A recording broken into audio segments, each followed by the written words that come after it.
Hello, BookTube. Welcome back to Poetry Thursday. And yes, I'm going to keep reading you some Henry Lawson from this big anthology because I started doing some Lawson last week for you, and I've read some of him in the meantime. And I'm like, oh my god, I should go back to reading Lawson more, especially out loud because I used to do it on my channel back in the day.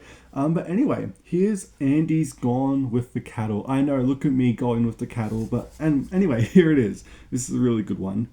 Andy's gone with the cattle now. Our hearts are out of order. With drought he's gone to battle now across the Queensland border. He's left us in dejunction now. Our hearts with him are roving. It's dull on these sections now since Andy went a-droving. Who now shall wear the cheerful face in times where things are slackless? And who shall the whistle round the place when fortune frowns her blackest?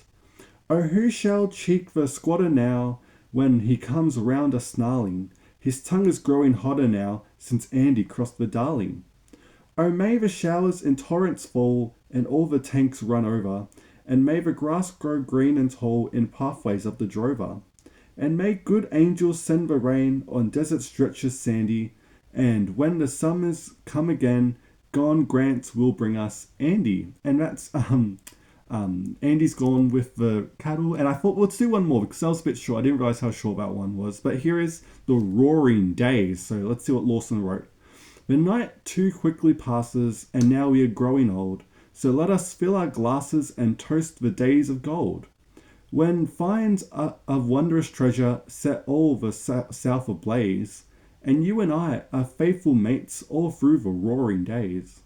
Then stately ships come sailing from every harbour's mouth, and sought the land of promise that beaconed in the south. The southward streamed their streamers, and swelled their canvas full, to speed the wildest dreams of every born vessel's hull. Their shining Eldorado beneath the southern skies was day and night forever before their shining eyes. The brooding bush awakened, was stirred with wild unrest, and all the year a human stream went pouring to the west.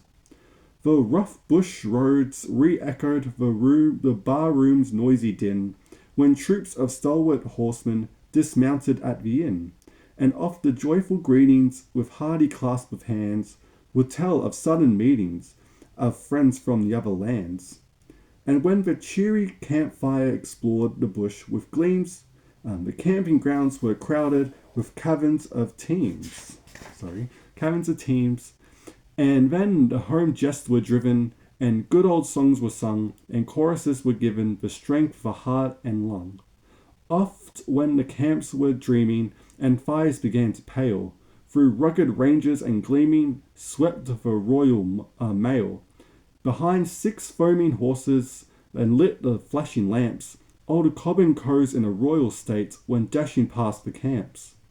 Oh, who would paint a goldfield, and limn the picture right? An old adventure saw it in the early morning light.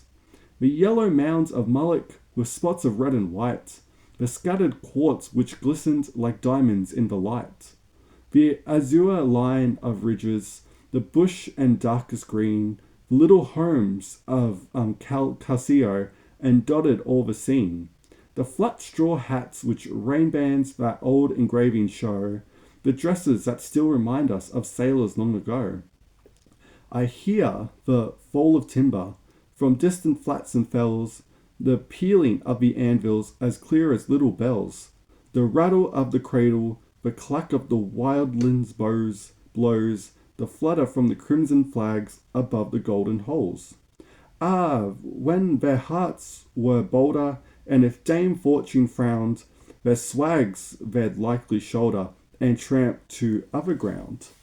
Oh, they were lion-hearted, who gave a country birth, scout sons of Southerners' fathers born from the days of earth, lands of earth.